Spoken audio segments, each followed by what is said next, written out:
No vídeo de hoje, o nascimento de Jesus e o conflito dos séculos, um texto escrito pelo pastor Antônio Gilberto, publicado no jornal Mensageiro da Paz em dezembro de 1958. Seja bem-vindo ao Diário Pentecostal Historiando, análise histórica e crítica sobre o movimento pentecostal brasileiro. Se inscreva no canal e siga nossas redes sociais.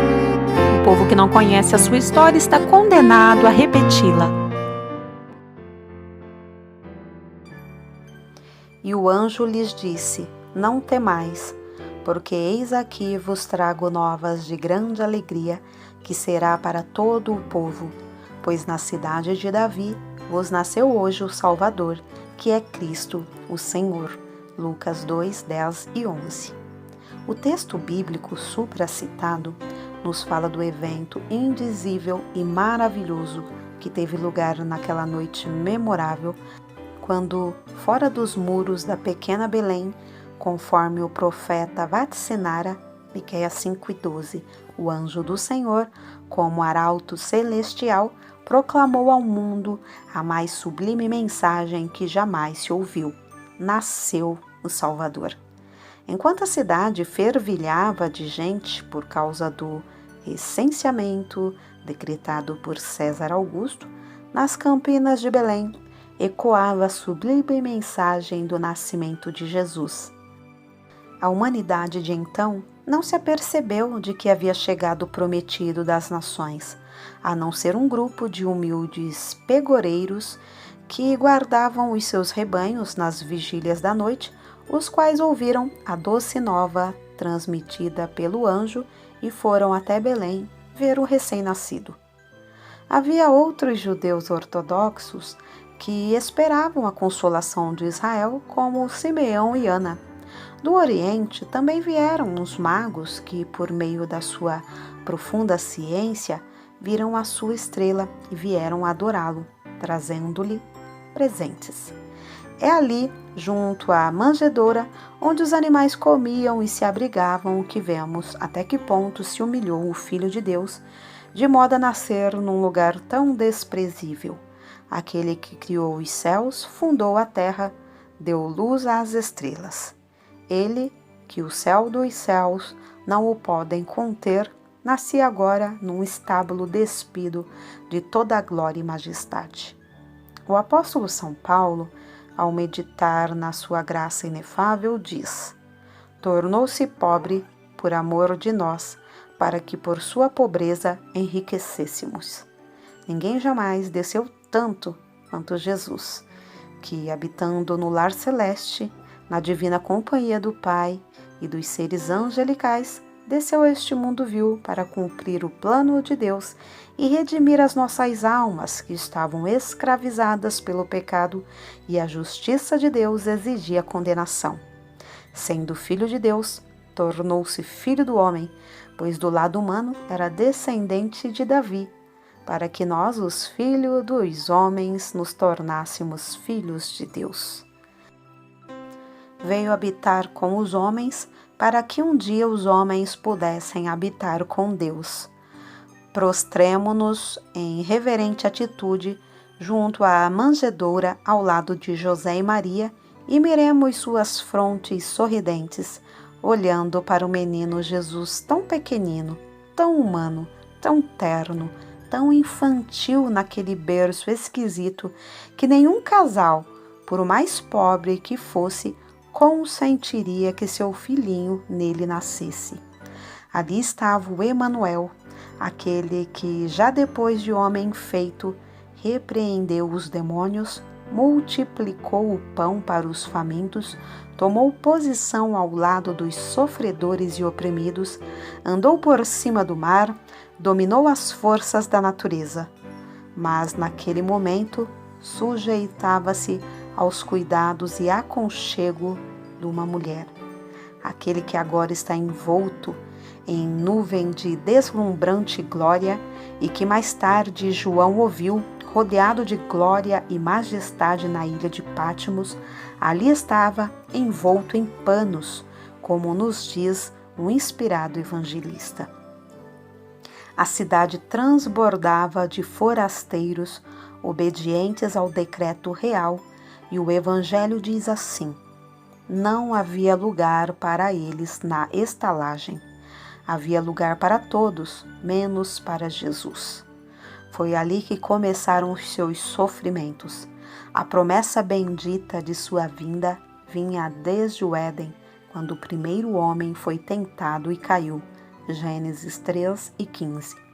Através das páginas aurifulgentes do Velho Testamento, vemos de vez em quando os profetas inspirados por Deus rasgando visões de glória do futuro Messias e suas profecias, quais setas divinas assinalavam o seu advento. Deus sempre avivou a chama da esperança, dando ao mundo preciosas promessas por meio de seus servos. Vemos no tabernáculo e nos acontecimentos típicos do Velho Testamento sinais marcantes de sua vinda. Jacó, o patriarca, assim se expressou, tomado de espírito profético: o cetro não se arredará de Judá, nem o legislador dentre seus pés, até que venha Siló, e a ele se congregarão os povos. Gênesis 49:10. Nessa profecia, Deus indicava que de Judá havia de vir o Messias. O cetro não se arredará de Judá, nem o legislador dentre seus pés, até que venha Shiló, e a ele se congregarão os povos. Gênesis 49:10. Nessa profecia, Deus indicava que de Judá havia de vir o Messias. Cetro nos fala de governo, comando e poderio. Shiló significa enviar, e já falava daquele que foi enviado por Deus. João 5:37, João 8:16, João 14:24, João 16:28, Isaías 6:8. Em Deuteronômio 18:15 e 18, Moisés fala dele como profeta, e Pedro, no sermão à porta do templo, confirma que Moisés falava do Messias vindouro. Atos 13:22 e 7:37 do mesmo livro.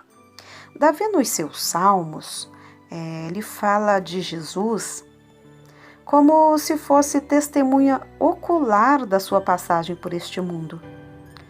Isaías chega mais perto e diz que ele nasceria de uma virgem e seu nome seria Emanuel. Dedica inteiros capítulos à sua história com tanta riqueza de detalhes que dir-se-ia ser ele um dos 4 evangelistas, sendo por isto cognominado pelos pregadores como o profeta messiânico. Daniel, no capítulo 9, versos 25 e 26 do seu livro, cita seu nome, Messias, e nos fala do seu reino sem fim. Miqueias, sem nenhum traço de dúvida, aponta com um dedo infalível da profecia o local exato do seu nascimento. Miqueias 5:2. O próprio Senhor Jesus disse que dele falavam a lei, os salmos e os profetas. Lucas 24:44. Vemos, por fim, o menino Jesus nascer em Belém, tendo como arauto humano João Batista, e como divino, o anjo do Senhor, seguido da multidão dos exércitos celestiais. A cena do Natal, através dos séculos, tem sido decantada pelos poetas e pregadores de fama, mas o verbo da linguagem humana não dá para colorir devidamente aquele quadro empolgante. O diabo, o grande adversário, tudo fez para impedir que o Messias não nascesse para resgatar o homem do seu estado caído e destarte impossibilitado de chegar à santa presença de Deus. Ele sabia da promessa feita no Éden. Ao ler-se as Sagradas Escrituras, nota-se um campo de batalha, os exércitos de Deus em linha de combate contra os de Satã. E aí que vemos o motivo das grandes perseguições contra os servos de Deus em todas as épocas. Fazendo um ligeiro retrospecto, observamos o seguinte: O primeiro filho que nasceu a Adão foi iludido por Satanás, pois em 1 de João 3,12 diz que ele era do maligno e por isso matou a seu irmão. Mais adiante, em Gênesis capítulo 6, vemos como ele conseguiu corromper a descendência piedosa de Sete, de tal modo que a justiça divina a destruiu com o juízo do dilúvio, dando-lhe antes oportunidade de se arrependerem. Contudo, a promessa divina continuou de pé por meio de Noé e seus filhos. Após o dilúvio, vemos o inimigo incitando os homens a se unirem e inspirando-os a construir uma torre que alcançasse os céus para assim trazerem sobre si a ira de Deus, que lhes havia mandado que povoassem a terra. O resultado foi a Babel das línguas e a subsequente dispersão. Em Gênesis ainda, capítulo 12, vemos Deus chamando a Abraão do meio de uma geração idólatra, renovando as promessas, e com Isaac também foi confirmada a promessa, e assim os planos de Satanás foram frustrados. A Isaac nasceram 2 filhos. A promessa foi feita ao menor, Gênesis 25 e 23. E o diabo suscitou tão grande inimizade entre ambos que por pouco Esaú não matou a Jacó. Mas o resultado foi que, em lugar de morte, houve bênção e triunfo, e o ferrenho inimigo foi desmoralizado. Quando os hebreus estavam escravizados no Egito, sob o guante de Faraó, esse monarca mandou matar todos os meninos recém-nascidos, para assim não haver continuação da raça.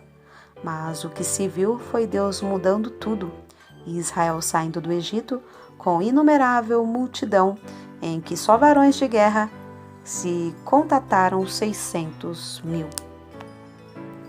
A Davi a promessa foi mais uma vez confirmada. Deus lhe disse: a tua casa e o teu reino serão firmados para sempre, segundo Samuel 7:16. Isto está em paralelo com as palavras do anjo quando falava com a Virgem Maria a respeito de Jesus, Lucas 1:32. O inimigo nem por isso desanimou, mas procurou repetidas vezes tirar a vida a Davi usando Saul. Mas quando Deus é por nós, quem pode ser contra? Como também, quando Deus é contra, quem pode ser a favor? Um golpe mortal foi desferido pelo grande adversário quando Davi cometeu adultério e homicídio. Porém, Deus é misericordioso e nos perdoa quando, arrependidos e humilhados, confessamos nossas faltas. Ele perdoou a Davi e o inimigo ficou envergonhado e vencido. No livro de Ester, vemos mais uma vez a serpente com a cabeça levantada, pronta para destruir toda a nação judaica, da qual havia de vir o Messias. Parecia que não havia mais solução, mas Deus estava agindo secretamente, apesar do seu nome não se mencionar neste livro. Um decreto provocado pelo mau Amã, um remanescente dos amalequitas que Saul não destruiu, já tinha sido expedido pelo rei Assuero para eliminar todos que fossem judeus. Mas quando o inimigo nos cerca por todos os lados, Deus fica por cima e nos dá livramento. Na mesma forca que estava preparada para o judeu Mardoqueu, tio da rainha Ester, Amã foi enforcado. Finalmente vemos o triunfo glorioso e indizível quando, ao chegar à plenitude dos tempos, numa noite, a glória de Deus resplandeceu pelos campos de Belém e ouviu-se o coro celestial cantar o mais tocante hino do Natal, anunciando ao mundo o nascimento de Jesus. Era ele que vinha esmagar a cabeça da antiga serpente. O inimigo comum não se deu por vencido e o conflito dos séculos continuou, agora visando a pessoa do Senhor Jesus. Satanás induziu Herodes a matar todas as crianças de Belém para dessa maneira tirar a vida do Salvador. Mas Deus, que não dorme, avisou a José e Maria para que fugissem para o Egito, e assim a vida do menino Jesus foi preservada. Após o batismo, nova batalha teve lugar, desta vez no deserto. Satanás tentara o primeiro homem num jardim, agora tentava o segundo num deserto. 1 Coríntios 15, 21 e 22, 45 e 47. E lá foi abertamente vencido por Jesus. Finalmente, já próximo à cruz, vemos o inimigo usando um dos próprios discípulos de Jesus, o qual instava para que ele não fosse ao Calvário e se poupasse a si mesmo. Parecia uma coisa boa, mas era plano do inimigo. Vemos a última investida, quando Jesus já estava pendurado no rude madeiro, no cimo do Calvário. Um dos ladrões desafiou-o e disse: Se tu és o Filho de Deus, desce da cruz, salva-te e salva a nós. O inimigo usou a mesma expressão da tentação no deserto. Se tu és o Filho de Deus. Foi uma prova dura. Como seria horrível ao Filho de Deus se achar numa circunstância daquelas, abandonado por Deus e pelos homens, solitário e exangue. Mas Jesus tudo venceu e pouco depois ouviu-se o brado triunfante: tudo está consumado. Entregara-se a si mesmo como vítima de propiação por nossos pecados. Aquele brado triunfante ecoou pelo reino das trevas, levando à confusão e anunciando a derrota do feroz usurpador. O diabo é, pois, um inimigo já vencido, e seu nome devia se escrever com letra minúscula. Mesmo assim, continua fazendo guerra à Igreja do Senhor Jesus, como se lê em Efésios 6:12 e 1 de Pedro 5:8 e 9. Lemos em Apocalipse 12:13 que, estando já a igreja no céu com Jesus, ele recrudescerá a luta contra Israel, sabendo que já tem pouco tempo. Por fim, em Apocalipse 20, verso 10, vemos o seu estado final no lago de fogo e enxofre. É certo que Jesus se humilhou e se despiu da sua glória a ponto de nascer naquela humilde manjedoura, pregar num barco emprestado, andar num jumento emprestado, celebrar a Páscoa em casa emprestada e sepultar-se em sepulcro emprestado.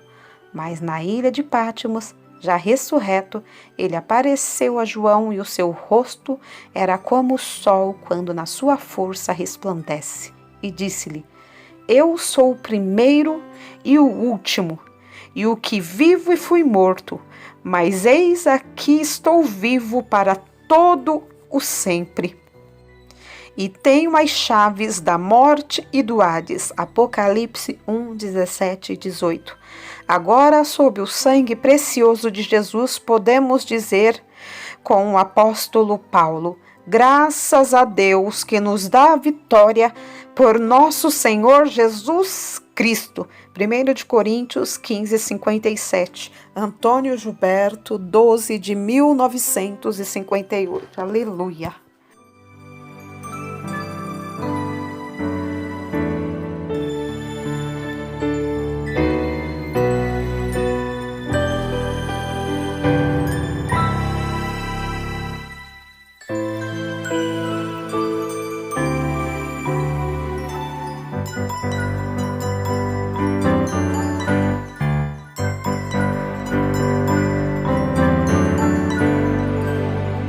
Porque nada podemos contra a verdade, senão pela verdade. Segunda carta aos Coríntios 13 e 8. Se você gostou do conteúdo deste vídeo, se inscreva no canal, deixe o seu joinha, compartilhe e ative o sininho para receber do YouTube as notificações dos novos vídeos.